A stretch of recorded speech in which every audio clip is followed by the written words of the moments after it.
보실 말씀은 야고보서 1장 19절에서 27절까지의 말씀입니다. 신약성경 371페이지 야고보서 1장 19절에서 27절까지의 말씀을 다같이 봉독하시겠습니다. 내 사랑하는 형제들아, 너희가 알지니 사람마다 듣기는 속히 하고 말하기는 더디하며 성내기도 더디하라. 사람이 성내는 것이 하나님의 의를 이루지 못함이라. 그러므로 모든 더러운 것과 넘치는 악을 내버리고 너희 영혼을 능히 구원할 바 마음에 심어진 말씀을 온유함으로 받으라. 너희는 말씀을 행하는 자가 되고 듣기만 하여 자신을 속이는 자가 되지 말라. 누구든지 말씀을 듣고 행하지 아니하며 그는 거울로 자기의 생긴 얼굴을 보는 사람과 같아서 제 자신을 보고 가서 그 모습이 어떠했는지를 곧 잊어버리거니와 자유롭게 하는 온전한 율법을 들여다보고 있는 자는 듣고 잊어버리는 자가 아니요 실천하는 자니 이 사람은 그 행하는 일에 복을 받으리라. 누구든지 스스로 경건하다 생각하며 자기 혀를 재갈 물리지 아니하고 자기의 마음을 속이면 이 사람의 경건은 헛것이라. 하나님 아버지 앞에서 정결하고 더러움이 없는 경건은 그 고아와 과부를 그 환난 중에 돌보고 또 자기를 지켜 새 속에 물들지 아니하는 그것이니라. 아멘. 제목을 한번 따라해 주시기 바랍니다. 성숙한 신앙. 오늘 우리가 보는 야고보서의 주제는 한마디로 말하면 성숙입니다. 어떻게 하면 우리가 성숙할 것인가? 우리 신앙이 성숙해야 됩니다. 예수 믿고 나서 그냥 어린아이의 신앙에 머물러 있으면 안 됩니다. 성숙해서 이제는 예수님을 닮아가는 하나님의 말씀을 실천하는 성숙한 신앙인이 다 되어야 합니다. 그러면서 오늘 본문에 들어가면 야고보는 바로 성숙한 신앙이 무엇이냐부터 말씀을 시작합니다. 19절부터 21절 상반절까지 다 같이 보겠습니다. 시작. 내 사랑하는 형제들아, 너희가 알지니 사람마다 듣기는 속히 하고 말하기는 더디하며 성내기도 더디하라. 사람이 성내는 것이 하나님의 의를 이루지 못함이라. 그러므로 모든 더러운 것과 넘치는 악을 내버리고. 성숙한 신앙에 대한 이야기를 하면서 성숙한 신앙이 무엇이냐? 그러면 하나님의 의를 이루는 것이다 라고 말합니다. 하나님의 의를 이룬다. 이게 우리 가만히 보면 좀 추상적이지 않습니까? 어떻게 해야 우리가 하나님의 의를 이루는 것일까? 이 성숙이라고 하는 것은 하나님의 의를 이루는 것인데, 하나님의 영광을 나타내는 것인데, 그러려면 어떻게 해야 되는가? 그러면 성내지 말라는 겁니다. 화내지 말라는 겁니다. 화내지 마라. 이게 하나님의 의를 이루는 것이다. 그렇게 얘기합니다. 그러니까 성숙한 것이 무엇이냐? 그러면 화내지 말라는 겁니다. 성내지 말라는 겁니다. 성내면, 화내면 하나님의 의를 이루지 못하는 것이다 라는 것입니다. 여러분, 성숙한 신앙이라고 하는 것은 관념적이고 추상적이지 않습니다. 성경은 언제나 구체적으로 우리에게 말씀해 주십니다. 우리는 하나님의 의, 성숙한 신앙, 그럼 대단한 것, 엄청난 것, 신비한 것 이렇게 생각하는데, 그런데 성경은 그렇지 않습니다. 언제나 구체적이고 실제적이고 이것을 우리에게 말해줍니다. 신앙의 성숙이 뭐라고요? 화내지 마라, 성내지 마라. 그래야 하나님의 의를 이룬다라는 것입니다. 여러분, 왜 야고보가 지금 이것을 강조하고 있는가 하면요, 야고보 사도가 있을 그 당시에 초대교회에 이런 문제가 있었습니다. 극단적인 이원론자들, 그 중에 특별히 니골라당이라고 하는 극단주의자들이 있어서 이 사람들이 무엇을 주장했는가 하면요, 한 번 구원은 영원한 구원이다. 한 번 구원받으면 우리가 아무리 죄를 지어도 그 죄 때문에 우리의 구원이 취소되지 않는다. 이렇게 얘기했습니다. 여러분, 이 얘기가 맞습니까? 틀립니까? 네, 어려우시죠? 맞는 이야기입니다. 하나님이 우리를 구원하신 것은 우리의 능력과 우리의 자격과 우리의 어떤 선함으로, 우리의 내가 죄를 짓지 않음으로 구원을 얻은 게 아닙니다. 하나님의 은혜로 말미암아 값없이 우리에게 주어진 게 구원의 선물입니다. 그렇기 때문에 우리가 죄를 짓는다 하더라도 그것 때문에 하나님의 구원과 하나님의 그 택하심, 하나님의 그 은혜가 여러분 취소되지는 않는 것입니다. 그런데 문제는요, 그 다음이 문제인 겁니다. 거기까지는 좋아요. 하나님의 구원은 결코 취소되지 않습니다. 그러면 그 다음에 우리가 어떻게 생각해야 되는가 하면, 나 같은 죄인을 살려주신 하나님의 은혜에 너무너무 감사해서 이제는 하나님의 자녀다운, 하나님의 구원받은 백성답게 그렇게 거룩하게 하나님의 뜻대로 살아야 되겠다, 이렇게 생각해야 정상인 것입니다. 그런데 이 사람들은 이상한 사람들입니다. 왜 거꾸로 돌아가는지 모르겠어요. 거꾸로 돌아가면서 내가 아무리 죄를 지어도 용서해 주시겠지, 그러니까 어쩌자는 겁니까? 막 살자는 겁니다. 그냥 되는 대로 살자는 겁니다. 왜냐하면 예수 믿은 다음에는 내 마음대로 죄 짓고 내가 하고 싶은 대로 타락하고 죄 짓고 살아도 마음대로 살아도 그래도 하나님은 우리를 어쩔 수 없다, 이렇게 생각하는 거예요. 하나님의 은혜를 오염시키는 이단들이었죠. 이러한 사상이 그 당시에 있었습니다. 그래가지고 이 신앙과 삶을 분리시키는 겁니다. 신앙 따로 삶 따로 이렇게 사는 겁니다. 여러분, 신앙이라고 하는 것은 삶을 떠나서는 의미가 없지 않습니까? 신앙은 삶을 떠나면 안 되는 겁니다. 삶이 없는 신앙만을 얘기하는 것은, 이것은 틀림없이 이단인 것입니다. 왜 그런지 아십니까? 마태복음 5장 16절 보겠습니다. 다 같이 합니다. 이같이 너희 빛이 사람 앞에 비치게 하여 그들로 너희 착한 행실을 보고 하늘에 계신 너희 아버지께 영광을 돌리게 하라. 신앙이 뭐라고요? 신앙이 착한 삶이라는 것입니다. 선행이라는 것입니다. 여러분, 착하게 사는 것, 삶 속에서 거룩하게 사는 것, 이게 진짜 신앙인의 삶이라는 것입니다. 그러므로 신앙인의 구원받은 표가 어떻게 나타나는가? 그러면 그의 선한 삶을 통해서 나타난다라는 것입니다. 저와 여러분의 구원받았다는 증거가 뭘로 나타나는가? 그러면 우리의 삶을 통해서 나타난다는 것입니다. 구원의 표가 선한 삶으로 나타날 수밖에 없습니다. 여러분, 그렇다고 신앙과 도덕을 혼동해서는 안 됩니다. 우리가 거룩하게 살 수 있는 것은 우리 안에 있는 도덕심 때문에 그런 것이 아닙니다. 내 안에 있는 깨끗한 어떤 것들을 잘 갈고 닦아서 우리가 거룩하게 살 수 있는 게 아니다라는 것입니다. 그래서 그 다음에 나오는 게 21절 하반절부터 22절 나오는 겁니다. 다 같이 합니다. 너의 영혼을 능히 구원할 바 마음에 심어진 말씀을 온유함으로 받으라. 너희는 말씀을 행하는 자가 되고 듣기만 하여 자신을 속이는 자가 되지 말라. 그리스도인의 삶은 어떤 것인가? 그러면 그리스도의 생명이 우리 가운데 심겨진 것이다. 그런데 그 심겨진 것이 무엇인가? 하나님의 말씀이다 라는 것입니다. 하나님의 말씀이 우리 가운데 들려지고 그 말씀이 우리 가운데 심겨지면 그러면 거기로부터 우리의 믿음의 역사가 시작된다라는 것입니다. 그래서 믿음은 어디에서 나요? 믿음은 들음에서 나며 들음은 그리스도의 말씀으로 말미암았느니라. 내가 어떤 기독교적인 행동을 하고 내가 어떤 도덕적인 결단을 하고 내가 어떤 도덕적인 노력을 한다고 해서 내 안에 생명이 생겨나는 게 아니라 내 안에 생명은 하나님의 말씀이 내 안에 심겨짐으로 말미암아 생명의 역사, 믿음의 역사가 시작된다는 것입니다. 그 다음에 우리가 할 것은 무엇입니까? 심겨진 말씀이 생명이 자라나서 열매를 맺고 성숙하도록 하는 것이 우리에게 주어진 책임이다 라고 하는 거죠. 여러분, 우리가 말씀 없이 하는 노력들은 기독교 신앙이 아닙니다. 말씀이 우리 가운데 심겨집니다. 문제는 그 다음이라는 거예요.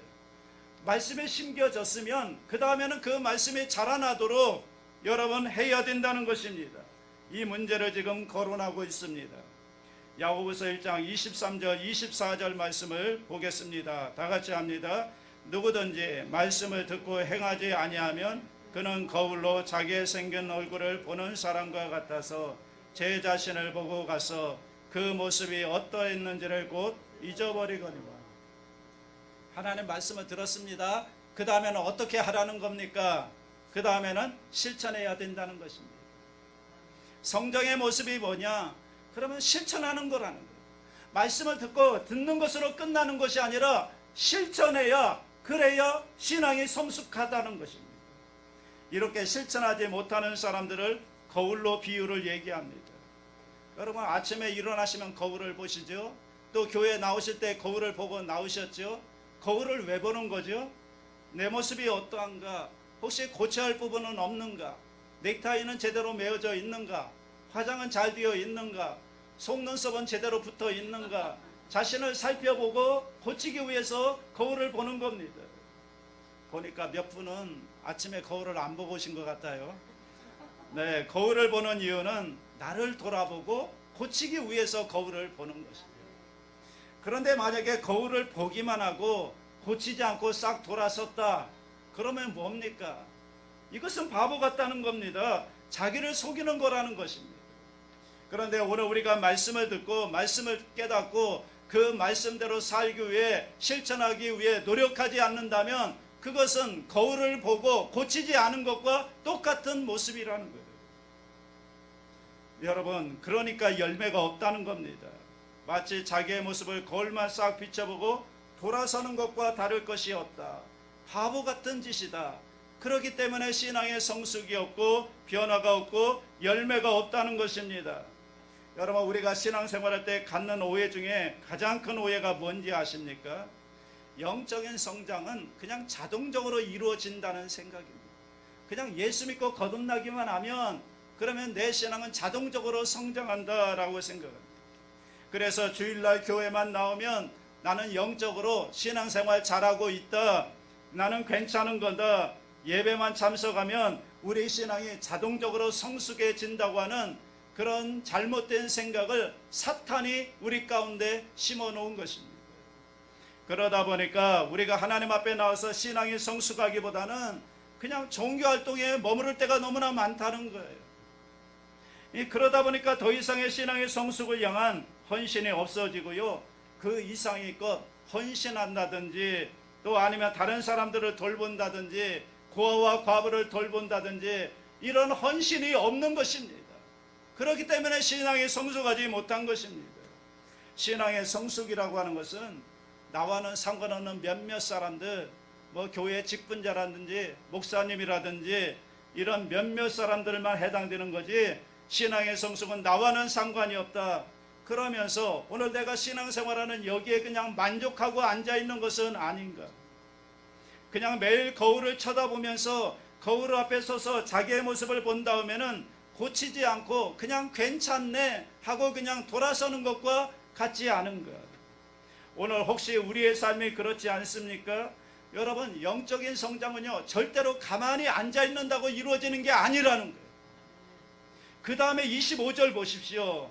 25절 다 같이 합니다. 자유롭게 하는 온전한 율법을 들여다보고 있는 자는 듣고 잊어버리는 자가 아니요 실천하는 자니 이 사람은 그 행하는 일에 복을 받으리라. 보세요, 여러분. 조금 더 구체적으로 나가지 않습니까? 여러분, 말씀을 들었습니다. 그 다음에 어떻게 하라는 겁니까? 기억하고 실천하면 그 사람에게 뭐가 있다고요? 복이 있다는 겁니다. 여러분, 이게 성경에서 우리에게 가르쳐주는 복이 이겁니다. 말씀을 듣고요, 그 말씀을 듣고 그대로 실천하면 거기에 합당한 하나님의 복이 있다. 진짜 복은 들은 말씀을 기억하며 삶 속에서 내가 그대로 실천할 때 그때 그 자리에 하나님이 주시는 복이 있는 것입니다. 성경을 보세요. 언제나 주님의 말씀을 듣고 말씀에 순종해서 실천할 때 거기에 언제나 기적이 일어나지 않았습니까? 거기에 언제나 축복이 나타나지 않았습니까? 거기에 하나님의 영광이 나타났던 것입니다.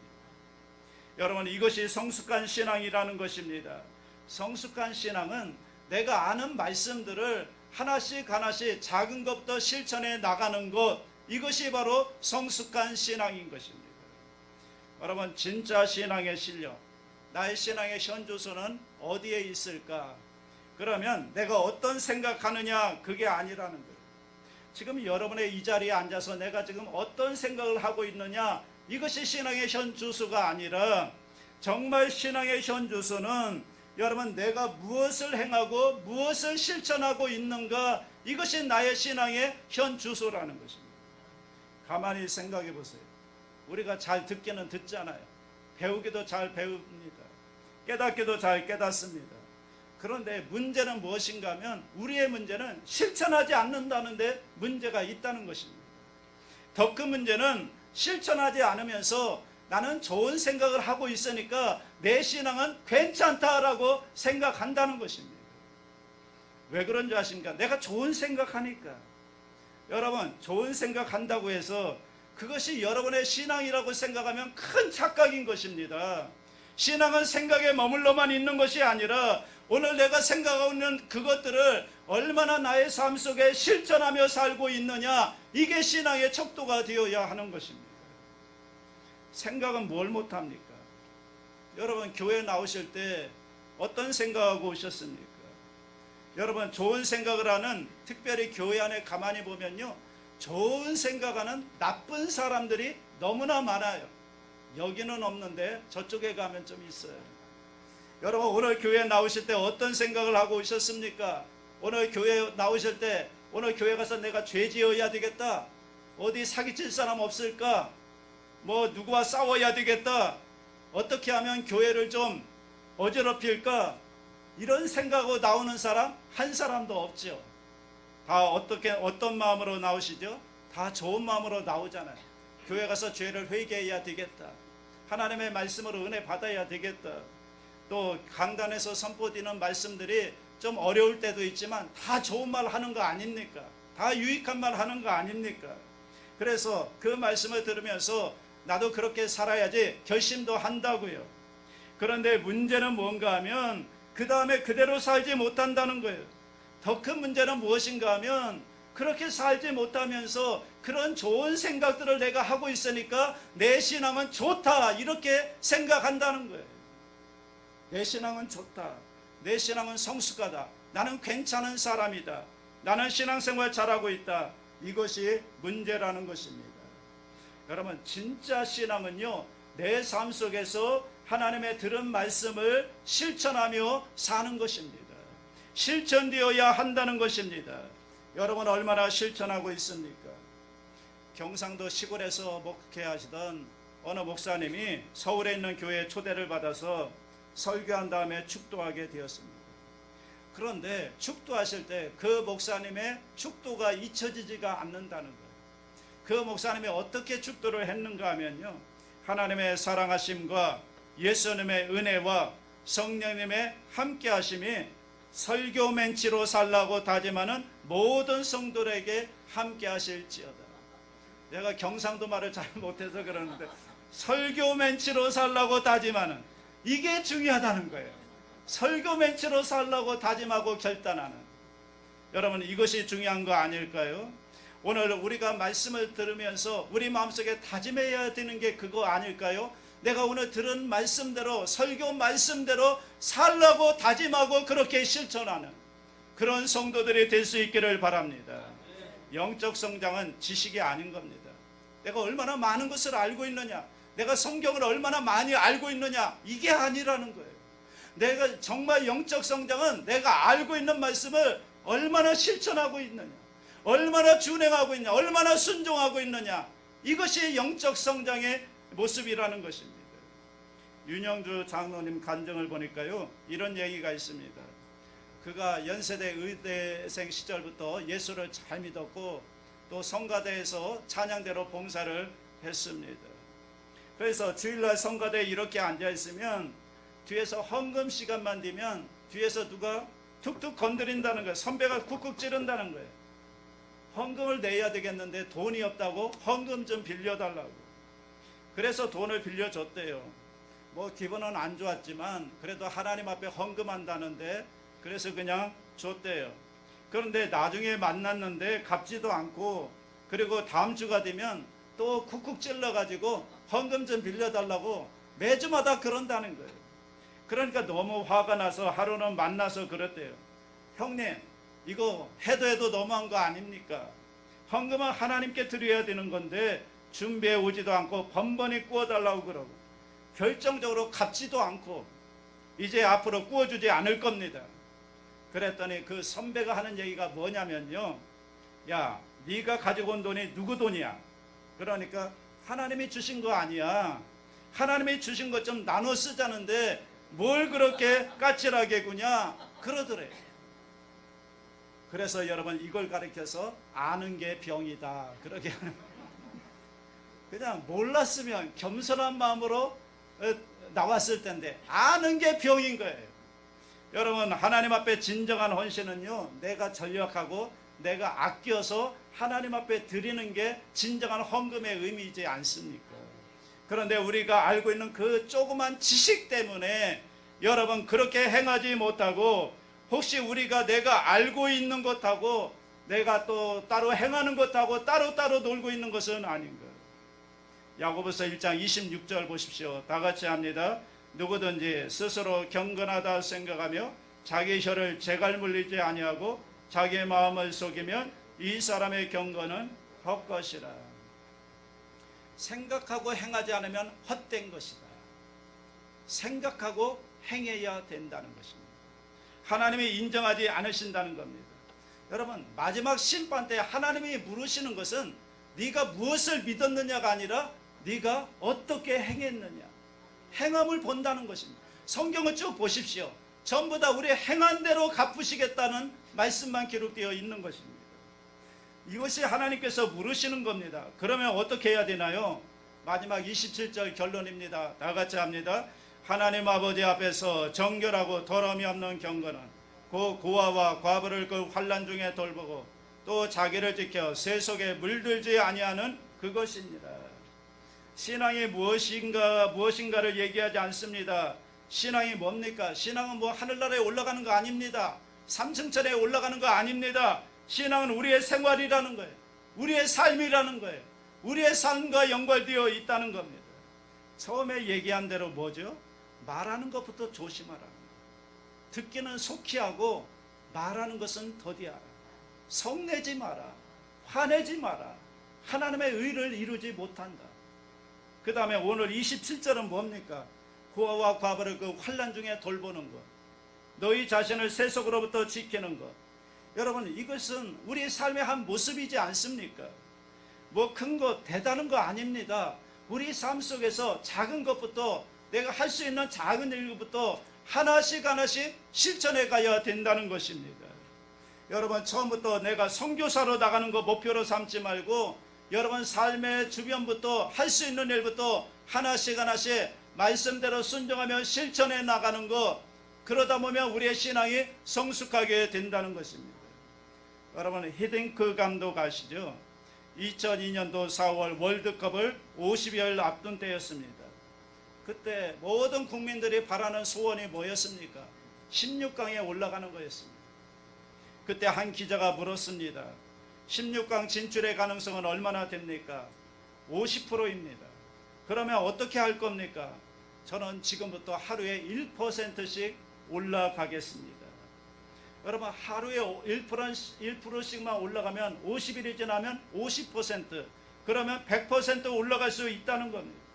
말뿐이 아니었습니다. 그는 정말 그렇게 하였습니다. 그래서 그때 놀라운 성적을 거두지 않았나요?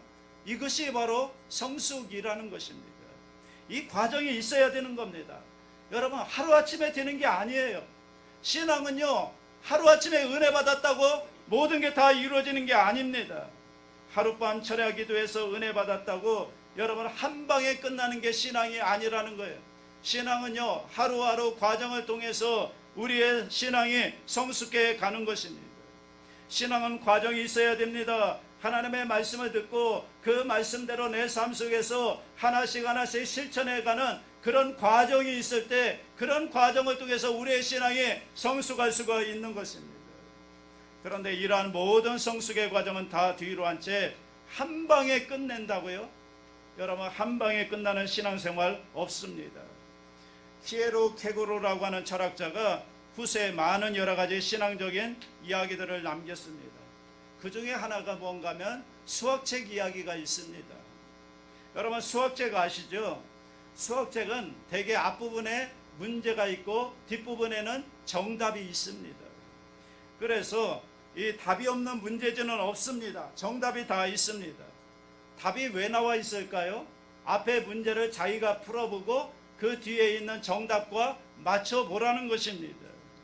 맞는지 안 맞는지 맞춰보라는 거예요. 정답은 이미 있다고요. 그런데 문제는 그 문제를 풀어내는 과정이 있어야 된다는 거예요. 그래야 그것이 진짜 나의 실력이라는 거예요.